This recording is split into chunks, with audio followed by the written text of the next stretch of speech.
এদিকে কোটা আন্দোলনের অংশ হিসেবে আজকের পদযাত্রা কর্মসূচির কারণে চরম ভোগান্তিতে পড়েন সাধারণ মানুষ।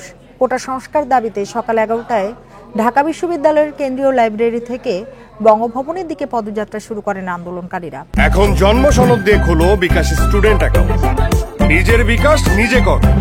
এরপর গুলিস্তানে সড়কে অবস্থান নেন তারা। এতে দীর্ঘ যানজট তৈরি হয় না পল্টন, নাইটেঙ্গেল মোড় সহ এর আশপাশের এলাকায়। প্রভাব পড়ে পুরো রাজধানী জুড়েই। সড়কে ঘন্টার পর ঘন্টা অপেক্ষায় থাকতে হয় যানবাহনকে।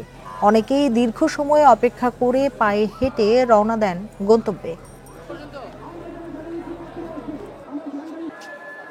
যে অনেক সমস্যা বস, অনেক সমস্যা। এই যে আমি কোনো 1 ঘন্টা ধরে এই যে গাড়ি স্টার্ট বন্ধ নাই বস।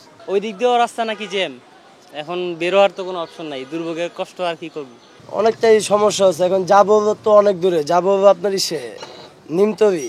যাতায়াতের তো সমস্যা অবশ্যই হচ্ছে। আজকে তো প্রথম না, আরো প্রায় 5-6 দিন হয়েছে।